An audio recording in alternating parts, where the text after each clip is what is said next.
Excited to get season started here with the staff and group of players, and to have a staff and a retention of a staff that I'm super proud to be a part of.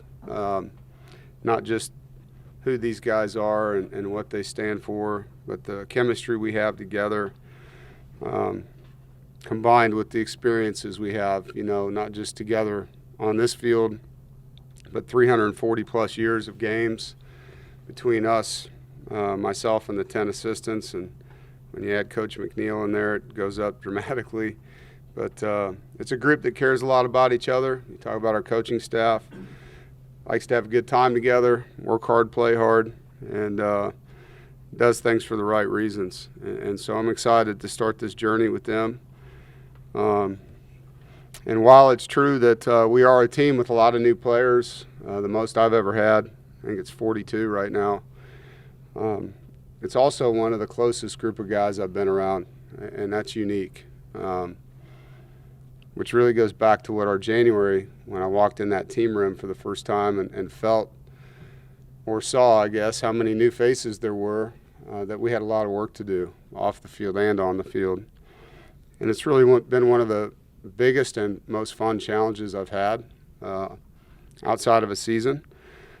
Building a team, not just from a talent standpoint, but the chemistry standpoint.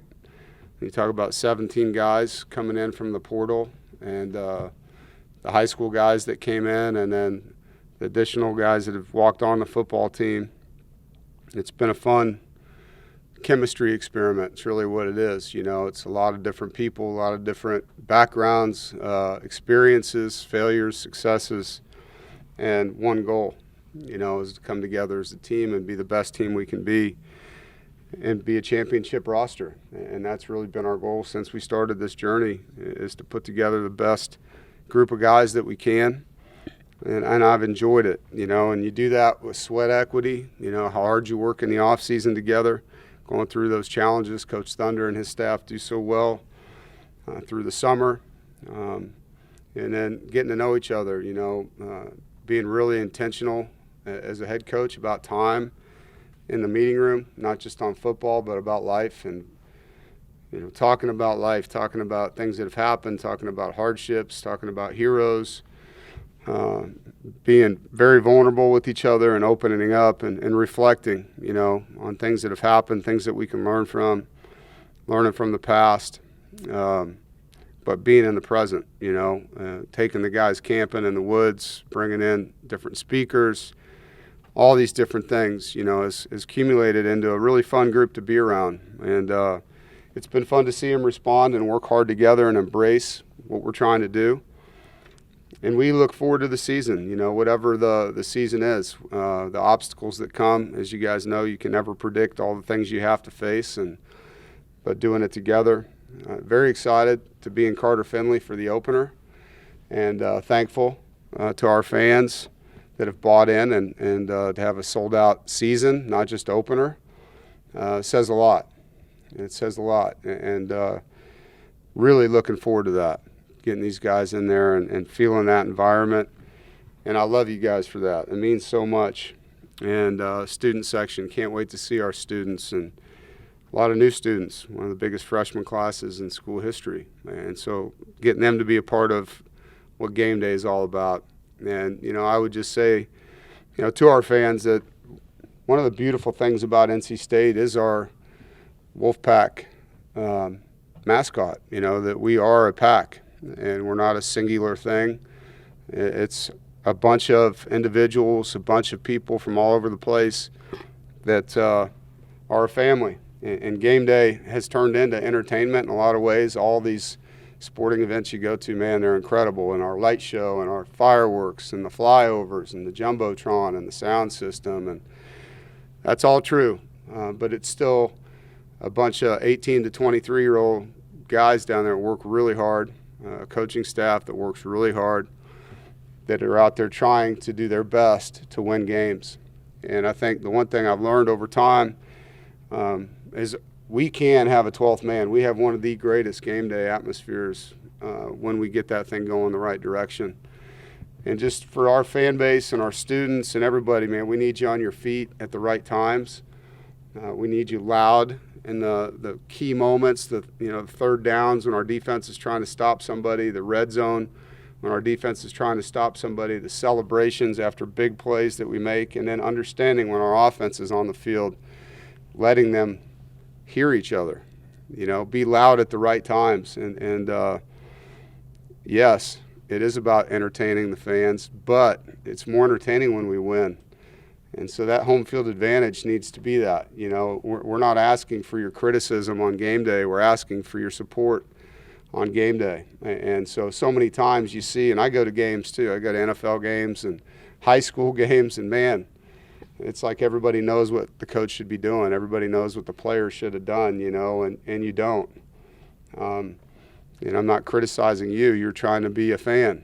But if you want to help us win, criticize the opponent and support the players and support the coaches and encourage them and allow them to have that backing.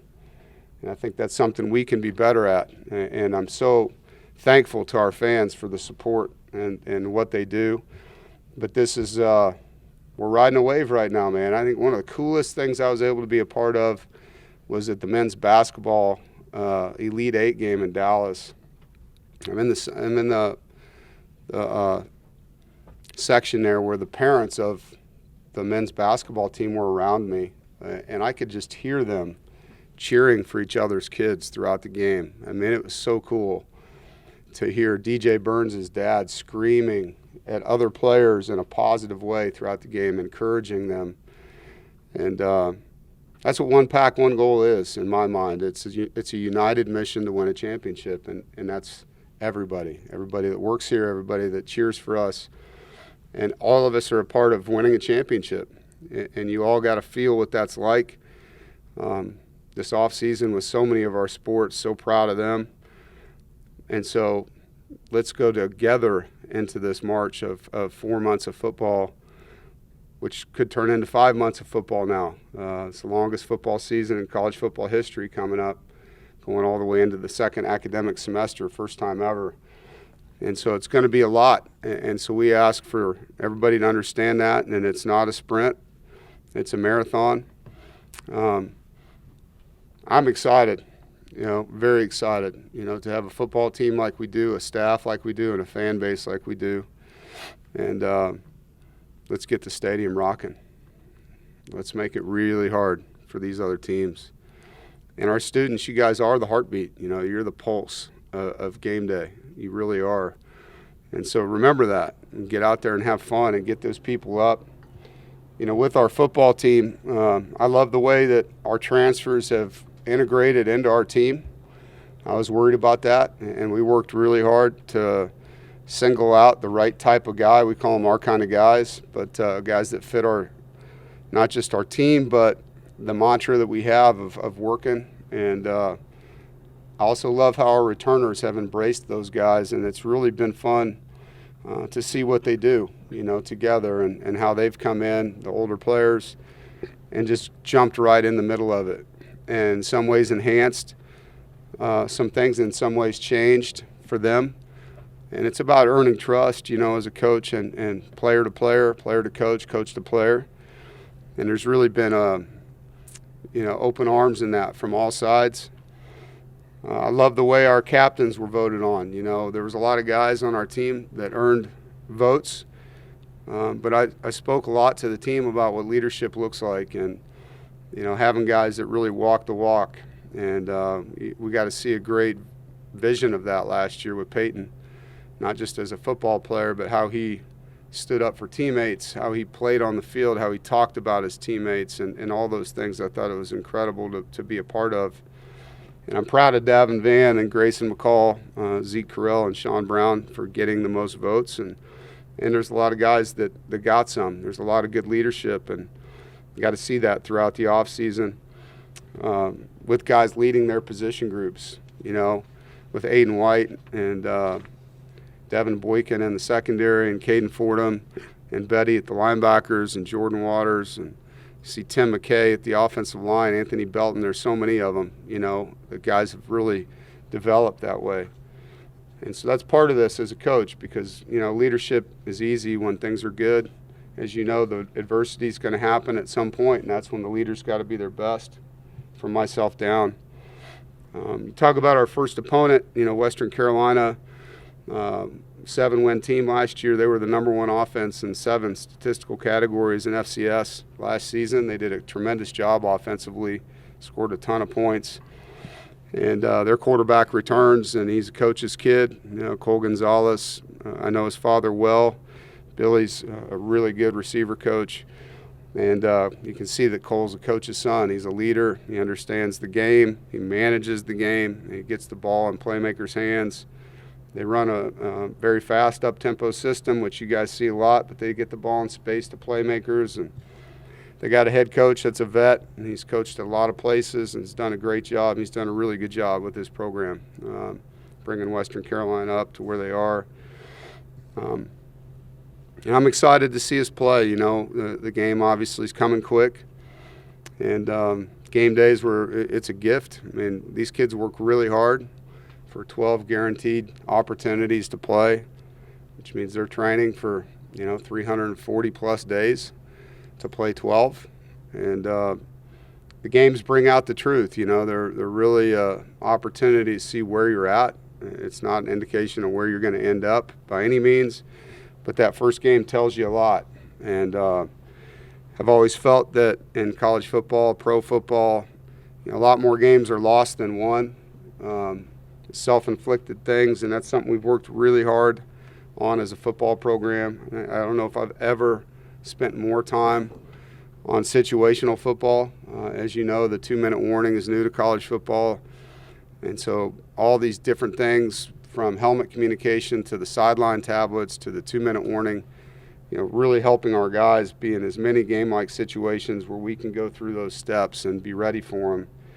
And to be the best team that we can be, we have to put a premium on eliminating self-inflicted things, and that's execution and unforced errors. Is really what you're talking about. Things that matter, as you know, and it's really been a big thing here: turnover margin and explosive plays, and then the pre and post snap penalty piece of the game, and playing really good on special teams. Like, those are things that we put a lot of time into. You talk about our roster in general. It's an interesting group of guys. When you look at the O-line in particular, I think it's the oldest offensive line room I've had. We have 7 guys that are grads in there. 4 of them are starters. And so they have a lot of college time, a lot of experience under their belt. And I like that. I think it's really a thinking position. And so it's going to be fun to have that kind of experience there. Coach 2J and Coach and I work really well together with that front. But Anthony Belton had the best training camp he's had. Anthony Carter really improved himself this offseason. Zeke Carell comes in, gets voted captain. Started 30 games at his previous school and has a chip on his shoulder to finish his career the right way. Tim McKay really worked hard this offseason on things he wants to improve, moved from tackle to guard midseason, and now has a body of work that he knows how to work with. And then Jacarius Peak, again, who became a starter in the middle of our season last year and did a really good job for us. Those 5 guys will start. At quarterback, obviously Grayson comes in with a wealth of accolades, not only our starter but a captain, and he's fun to coach. He's a football guy. He's got great experience. He's a winner. He's got grit running through his veins. He's tough. And again, another guy with a chip on his shoulder, wasn't recruited at this level out of high school in Charlotte, and now comes in with an opportunity to play against a lot of coaches that didn't recruit him. And it's fun to be a part of that with a guy that's a 3-time player of the year in his league, and very humble, very humble guy. The backfield and the receiver room, tight end room, all those rooms have really been made over through the portal and through development. But Jordan Waters, excited he's here. Obviously did damage to us a year ago, so it's nice to have him on our sideline. But he's a complete player and does a lot of good things with and without the football. Um, Kendrick Raphael, gained 10 to 12 pounds in the off season and did a nice job improving throughout training camp. Hollywood Smothers, really athletic, brings some things to the table back there as a change of pace and a kickoff returner. Does some good things as a receiver out of the backfield. And you've heard me talk about Duke Scott. Duke's going to be a really good back for us. Physically he's ahead of the curve. And once he gets in these games and starts playing, I think you'll see why we're excited. And DeMarcus Jones is a utility knife. Jordan Poole, those guys do a lot of things for us. Justin Jolie, who we actually played against a year ago in the opener, another guy, I'm glad he's on our sideline. He has a really good fall camp. Presents a bigger body that can run and catch. Juice Farine has improved a ton. Really proud of Juice and his growth in the offseason. I think those two guys can, take advantage of reps and keep each other fresh. You'll see on the depth chart at our big tight end position, Matt McCabe has really done a good job for us on the edges. He's playing guard, he's playing tackle, he's playing tight end. He can do a lot of things. And then Isaiah Shirley plays both ways for us. You'll still see that with Isaiah. He's not listed that way, but he will be able to do that still. And then Dante Daniels and Reed Mitchell, those five guys allow us to do some things in heavier sets in the run game and in protection. And then the overhaul, in the receiver room. I'm proud of Dakari and his development and his growth. He came on towards the end of the season last year and became a bigger target, and he's always been a good blocker for us. And then you add the competition that we added there with Noah Rogers and Wesley Grimes, Keenan Jackson, Terrell Anderson on the outside. They're doing a really good job competing. We'll be able to have a nice rotation. In the slot, KC and Jalen Coit and Jonathan Paylor. So, again, another room that has competition in it. And we're going to be able to rotate, and we're going to need to be able to rotate, in these games. And now it's just about consistency. You got a lot of guys, and so who's going to be the most consistent performer? And that's what games are about, is finding that out. You have what you think is going to happen coming out of practice, and then what actually happens coming out of games. Sometimes they're the same, sometimes they're not. But Coach and I and his staff have done a really good job evolving and tweaking our system, looking at our talent and how that's changed and how our offense needs to change based on the talent. What are our strengths? Where can we get better? And I think, he and Coach Roper do a great job with the pass game. He and 2J with the run game. And so Coach and I's oversight and experience and his creativity along with those guys, it's fun to be a part of that. On defense, fifth straight year with the same staff, led by Tony Gibson, and excited for that continuity.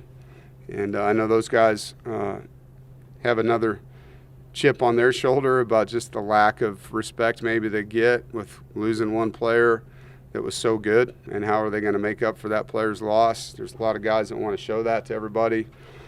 On the D-line, it's a pretty similar to group with a few additions. Davin Van, Travali, our starting defensive ends, Brandon Cleveland, our starting nose, and then you've seen Noah Potter, you've seen Red Hibbler. Both guys played well for us last year. Isaiah Shirley towards the end of the year. And then, really happy for DJ Jackson, nose guard. He's been hurt for his entire career at NC State. He's healthy now. Had a really good training camp. Excited for him. He brings a change of pace in there really quick. And then Chaz Wallace, who we brought in from the portal, is getting better and better. And so we've got some depth there. At linebacker, Sean Brown makes the transition from safety very seamless and brings speed to that position group. Toughness. Caden Fordham had a great camp at Mike, returning starter, and Betty, who's played inside and outside. So you've got three guys with playing experience there, and then the backups are the guys that we really need to get ready, with Jalen Parker, Kelvon McBride, and Kamel Bonner. All three of those guys have had good camps, gotten a lot of reps in camp, but not game reps. The safety room really has a lot of change in it. We added in that second portal window to help us with the depth there, with Bishop Fitzgerald returning as a starter, Devin Boykin returning but not being healthy yet. So Donovan Kaufman, we call DK, coming in from Auburn as our free safety. Jihad Carter coming in as a nickel from Ohio State. Tamarcus Cooley, a nickel coming in from Maryland. KJ Martin, who can play free and strong. And then Trenta Hinton moving from corner to safety. That room's completely different. And so looking forward to watching those guys play. There's depth at those positions. At corner, I feel really good. Aiden's in the best place he's been. And obviously he's played well, but he's in a really good place right now. Brandon Cisse can play a lot of positions for us in the back end. He's really a good football player. Corey Coley, another transfer from Maryland, and Devon Marshall. Those two guys were both experienced players at their previous institutions. So we've got 4 guys at corner that can play, and then Jackson Vick has really improved. A guy that was hurt on and off last year has really stepped up and improved, that can help us on special teams. And all defenses now are rotations. You're playing against sometimes 80 to 90 snaps in a game, so you're going to be rolling guys in and out of the game. And so we look at, some of these twos as starters in our heads because they're going to play 20 to 40 snaps based on rotation. And so even though you have a 2 deep with a starter and a backup, a lot of times you'll see guys playing equal snaps. Lastly, the special teams, Kanoa Vineset, really impressed with his consistency, his mental makeup. He's a guy that really does a good job with his routine. He's the same guy every day. He's got a smooth swing. Coach Goebel calls him the Freddie Couples of kickers. Just got a really nice leg swing that's consistent, that he can repeat and repeat. And he's got good strength. He made a 53-yarder in a scrimmage. Caden Nooncaster returns. Aiden Arias returns, who snapped in our bowl game. We brought in Jake Mann, who was a snapper at App State last year, and him and Aiden have had a great competition. You'll see both of them probably in the game. Colin Smith returns. Colin's been here for a long time as our kickoff guy, and as returners, Jalen Coit and Casey will be out there in punt return situations, and then Hollywood will be our kickoff returner. So that takes you through the entire lineup. Now I'm going to open it up for any questions.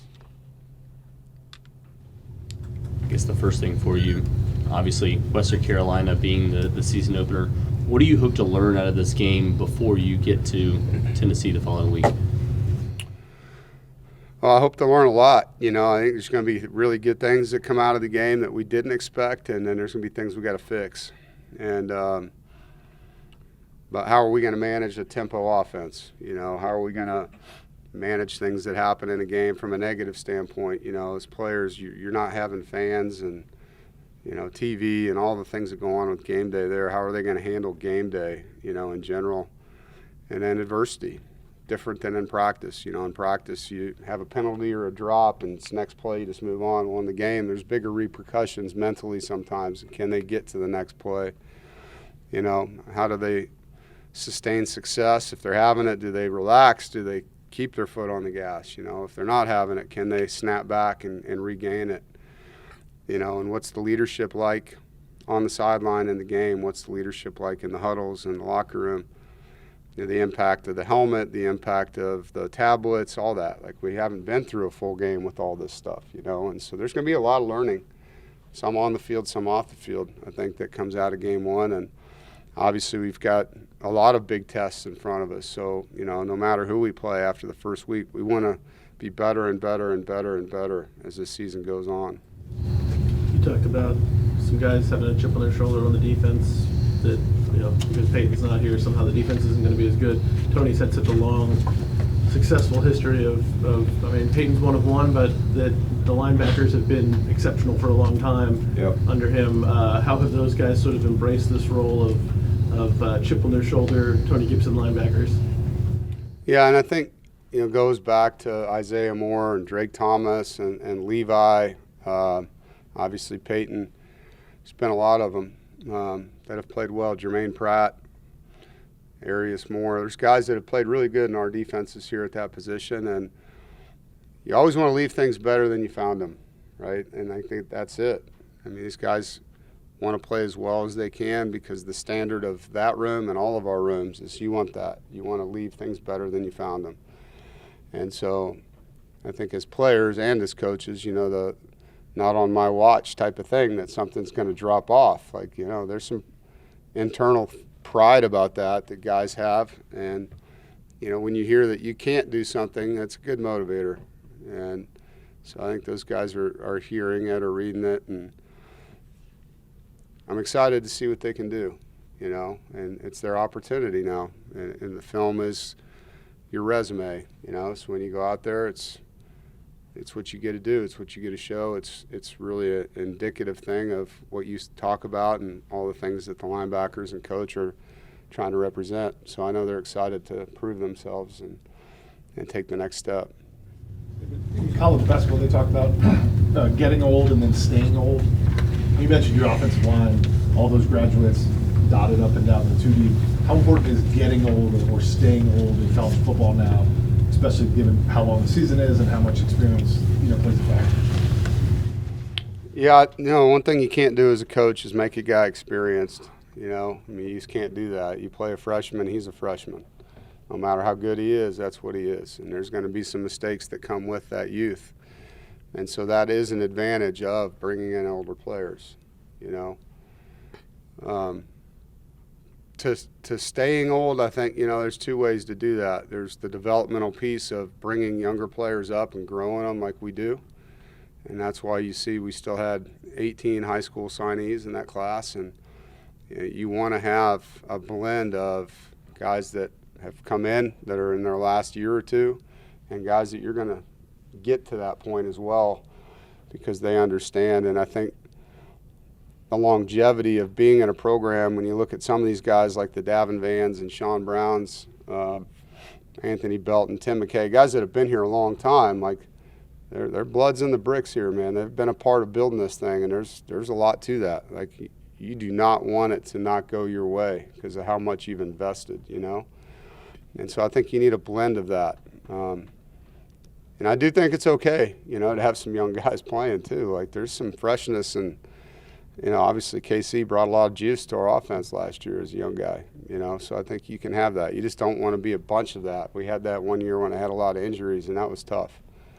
There just wasn't enough experience out there to guide them. How much has all that experience and all those guys with the blood and the bricks helped you incorporate these new guys and make that transition a little bit easier? It helps a ton, because ultimately it's their team. I get the opportunity and the blessing of leading the team, but when they hit that grass, there's nothing I can do for them between the whistles. It's their team between the whistles, and when they get in that locker room, it's their team. And there's things that they got to be able to manage, and they want this program not just to have standards, they want standards to get elevated, and so they've got to be the caretakers of that. And the guys that have been here the longest, it's their responsibility. And it's part of their legacy, to give back to the youth of the football team, or the newness that comes in through the portal. With so many new faces this year, and obviously you guys using the portal as much as you did you sit down with the coaching staff at the beginning of the year and say, like, we do have a chemistry experiment here, how do we want to do this? And in particular, I'd be interested in hearing more about your camping trip, Yeah. to did. I knew, just because of how recruiting was going for us in December with the guys that were calling us as soon as the portal started, that we were going to have something new on our hands. And so it just kind of marinated with me for a while. And when the season ended, I got away a few days and just really put some thought into what I need to do differently coming back, because it was going to be a different type of team, having that many older players come in. And I told the staff, like, hey, our calendar because I have a 12-month calendar, like, this calendar is going to look different. And here's why.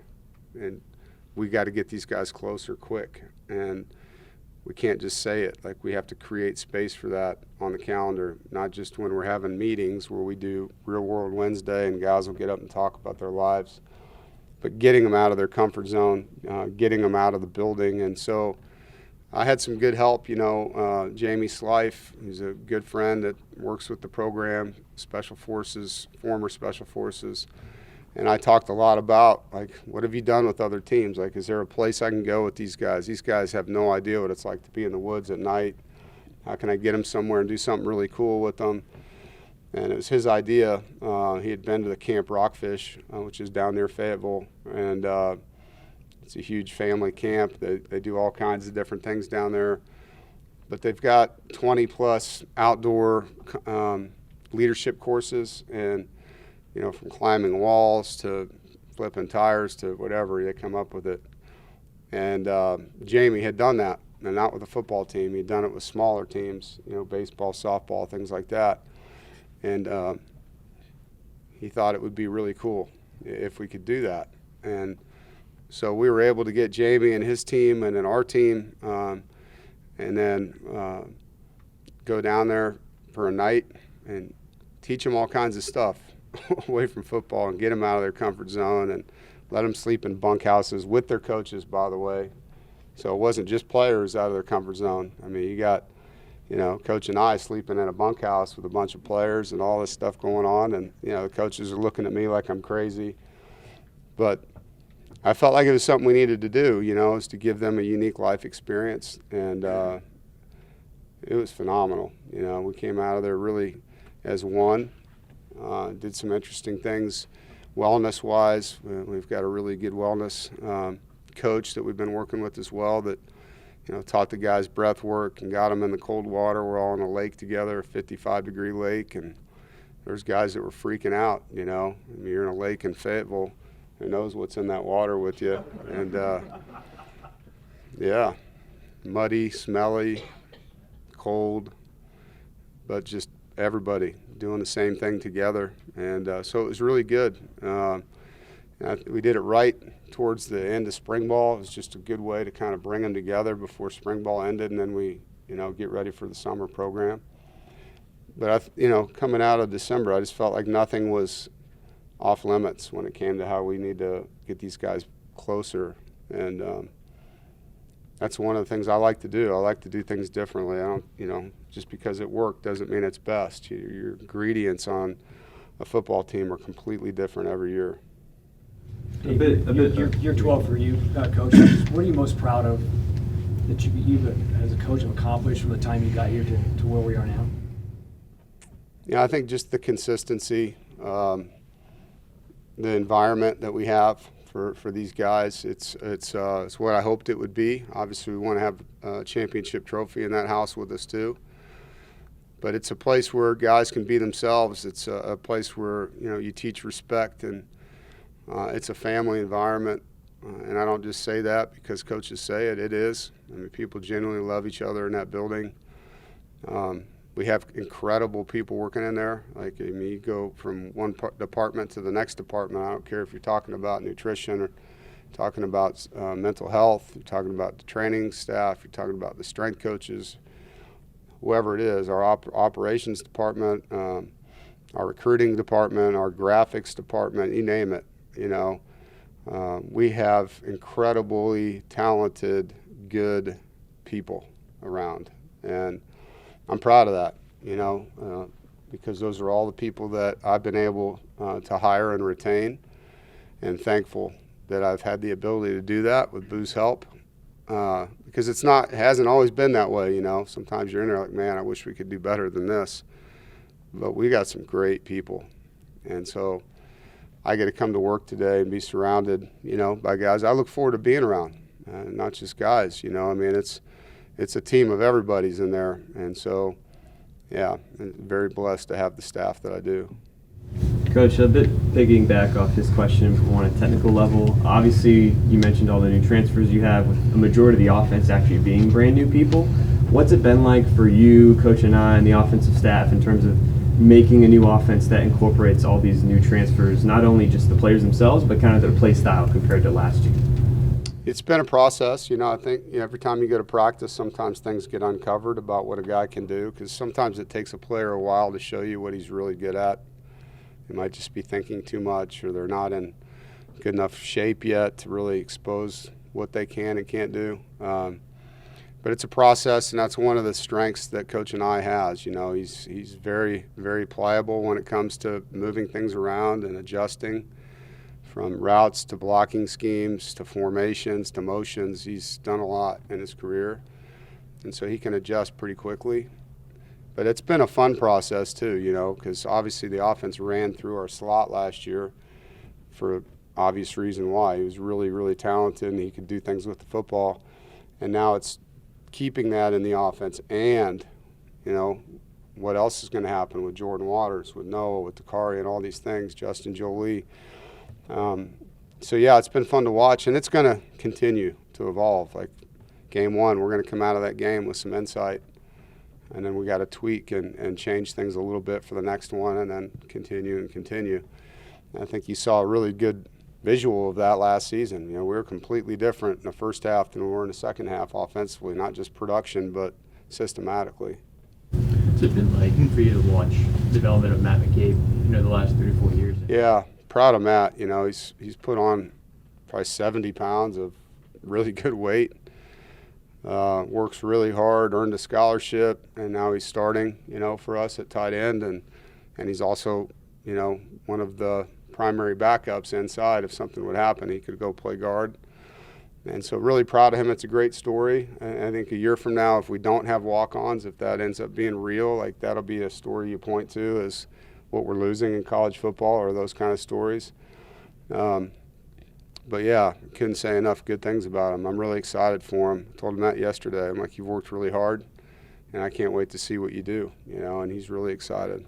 With your how important is that kind of position, like him or Isaiah Shirley or, you know, Jakarius Peak, I think a little bit last year, being able to play, you know, tight end, but also be able to do something else if needed?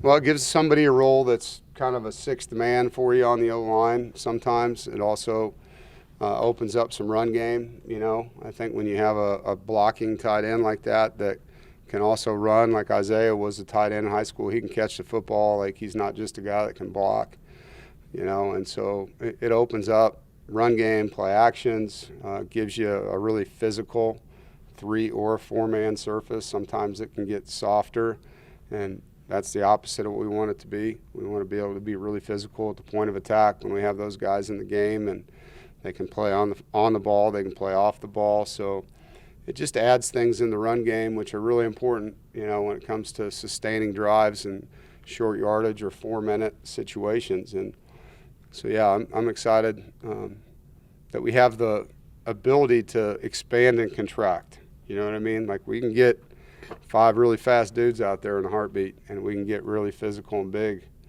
in a heartbeat. And so I like that. With your 3 freshman receivers on the depth chart, you got to see what they did in high school. What's the process been like? And how's the 3 freshman receivers, Terrell, Graham, Jonathan? Obviously, Jonathan came in a little later than the other 2, but what's it been like to see like their process during fall camp and the ups and downs and exciting things that they can do? Yeah, you know, all of them are gifted. The thing I like is how coachable they are, how hard they work. You know, Keenan started fast in the spring and then was out for a while with the, you know, soft tissue deal. He probably, of the 3, was the best in fall camp. He was consistent all the way through. Really did a good job this summer getting himself healthy. Terrell had the best spring, I think, of the guys, and started camp a little dinged up and then is coming on here the last week or so. And then Paylor wasn't here in the spring. So, like, his first week was like, oh my gosh, you know, like, this is what college football is about. He was so out of shape football-wise, fast, but, you know, the stamina that you need. So he's learning, but each day he's out there. He's a really coachable guy. He's a really hard worker. He's getting better. And all of them, upside, really good. See, Carell's get a captain. He's a guy who's a transfer and missed spring practice because of an injury. And every single player I've talked to in the past few months has mentioned his name at some point. What has he done to sort of ingrain himself with the program to that level without actually being on the field for such a good part of it? That's impressive, right? I think first thing he did in the spring was learn how to lead from the back, because when you're not on the field, it's hard. And so he was an encourager. You know, he was a guy that was in the meeting room talking to guys. He's played a lot of football, and so he immediately gets, this guy has played in 30 games. He's going to have respect because of that. But the way he went about trying to help people and then encourage people, and then when he was able to go, how hard he goes, how consistent he is, the type of person he is, how he carries himself. But he's earned it all, you know. I mean, it wasn't like we brought him in and said, here's your center, vote for him, you know. I mean, he's earned it all. And, same thing. I don't know that I've ever seen a transfer miss a portion of the year, especially right when they get there and get that kind of recognition. It's pretty cool.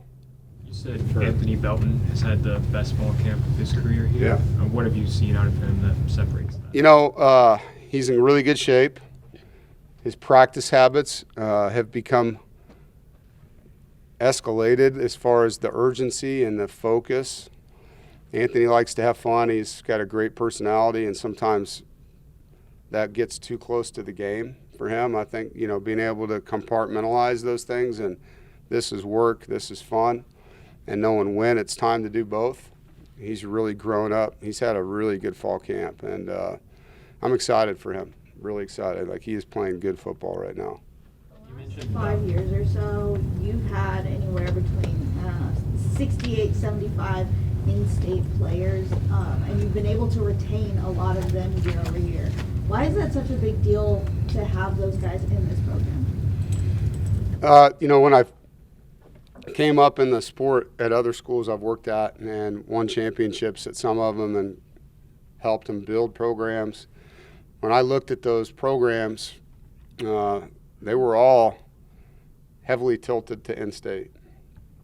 And so I don't know exactly why, but I think, in my opinion, it's because they live where they work, and they have to go home to their hometowns, and they have to talk about their school, you know. And there's a lot more people in those towns that want to follow them. And so when they get back, it's, hey, man, you guys beat every team in your state, or, hey, you guys had a great season. I'm not saying it's pressure. It's just reality. You know, when you're from here and you play here, it's different than when you go away. They don't forget who you are as a person, but they may not follow you, and it's probably not near and dear to them how your team's doing. They just wish you well, you know. You're playing for a lot of people when you play at NC State. It's the largest alumni base in the state. There's a lot of people, and they care. And so there's that factor. It was that way, you know, at Montana. It was that way at Kansas. It was that way at Wisconsin. I mean, those people in the communities cared. And I think when you get players from there, and to why they don't transfer as much, because their families are closer, you know. There's a value to that quality of life you get when you can see whoever that is in your family, that's your person. You can see them more often, you know, and that helps you in this challenging window of time as a student athlete, because it is challenging. It's a huge window of pressure, and having those people that love them the most close by, and then they got to move away. I think it's probably why you saw so many kids come back home that left our state and transferred here, because they missed that connection at home when they weren't playing in their own state. Couple more questions. Dave, for those first 11 years, if not all of them, there's been a monster in the ACC, whether it's Florida State or Clemson. When you look out at the landscape of the expanded league now, do you see a monster in your way? I don't even think about it like that, you know. I think the thing that we've done over time here is be able to beat everyone we've played on the schedule at some point in time. There used to be a time where you'd look up and they haven't beaten this team in 10 years. They hadn't beaten it, and that doesn't happen here anymore. We can beat anybody on our schedule, and our kids believe that. And so there's a belief. I don't know, because I really don't study everybody that we don't play. And there's some good teams we're not playing too this year. But I don't look at it that way as much as I look at what are we going to be, you know? And I hope that we're a monster for people. I really do. Time will tell. And hope we're a good monster that way. We're not, you know, hurting ourselves along the way. But that's why we play the games. You mentioned the teams that you're not playing this year. Do you feel like that makes the opportunity this year that much greater? It could. Again, these are preseason rankings, you know, and this is when everybody's teams are pretty much healthy. And so, as you know, who's good today may not be who's good later in the year. And so we're basing that on what people think of us, not what really is going to be on the field against us. So, yeah, and you guys know me well enough to know that I'm not going to base the strength of our schedule on where we're ranked in the preseason or where they're ranked. We'll see. When we get to these teams at the end of the year, and when we get to the end of the year, that's where you're going to find out how good they are. I wish they'd get rid of preseason rankings personally, and start ranking teams midway through the year when they've earned who they are. I know that wouldn't be good for you guys because you'd have nothing to talk about probably, but I mean, it's a lot of, false stuff. How does having the 2-minute warning this year change the way you manage a game at the end of the game? You got an extra timeout,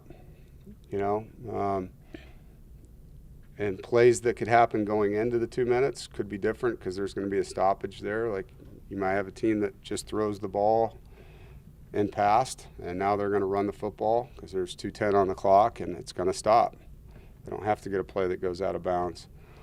You're going to see things like that. You might use a timeout earlier in the half that maybe you wouldn't have because you wanted it later, knowing that you're getting an extra stoppage towards the end, And it's going to be interesting because, I did a lot with that from February until the end of this training camp. We did a lot of what-ifs around the 2 minutes and how that impacts the team trying to get the ball back that's down, and you're trying to get the ball back for your offense, and how much time there would be. It used to be if there was 2:40 on the clock with no timeouts, you could kneel it out, game over. Now you got to have a first down with 2 minutes on the clock, right? And so your game-ending play calling is now different for both sides, understanding that. So there's going to be some really good management of that, and there's going to be some mismanagement of that based on, the work people have put in. How have the players responded to that 2-minute warning? Because the end of a game can be, regardless if you're up or you're down, the end of a game can be very anxiety-inducing, full of adrenaline when you have that 2-minute warning. We've practiced it a lot. And so what I told them is I'm going to get you in these clutch situations a lot and unusual situations a lot. So when we end up in them, it's not unusual, and so that you're comfortable. And so we've done a lot. We started practicing 2-minute on the second day of training camp with the offense and defense. And so we've had, 3 weeks of work, putting them in all kinds of what we call situation of the day work, where they can get out there at the end of a half or end of a game and go through a scenario and be ready for it in real time. One more, I'll be done. Last one. Sorry, I don't know if this is an off-limits topic, but it's something I always just thought of, and I wanted to ask you to be fit for the last question. Obviously, last year you had the amazing viral clapback that I thought was super sick after one of the games at some media members. So I just wanted to ask, funny enough, obviously basketball ended up having some of their best seasons ever, so I just didn't know if it came across your mind, and I wanted to know, how excited are you to get this season started and really show how this football program has been built with you being here for so long, and obviously with you guys having such an underdog mindset for so long, being able to really go out there with this brand new team and show, like, hey, this is what we're about and this is what we're ready to do with the new era of college football playoffs as well. Yeah, I'm excited for the college football playoffs. When I was a coach at Montana, we played in the FCS playoffs 2 years in a row, and it's fun. It's really cool being in a bigger playoff like that. So I'm really excited just for sports in general to have a college football playoff, and excited to get on the field with our team. And last year has nothing to do with this year. Every year you got to go out there and prove who you are. And last year I had some opportunities to stand up for our team, and I did, and I'll continue to do that. That's my job. That's what I feel like my job is to stand up for our football team. And I have no problem doing that. And maybe those comments were good, maybe they weren't. But they were comments that I felt were the right things to do at the time. It's funny, I think I get more popularity out of the stupid stuff I say, more than some of the good things that I do, but it's all good. I love this football team, just like I love the last one. Each kid on that team is important to me, and they work hard for our staff, for our school. And we're going to get on that grass together and go do the best we can. And whatever that looks like, it looks like. But it's going to be a fun season. These kids are into it, man. It's a good vibe in that locker room right now. Appreciate it. Y'all have a good day.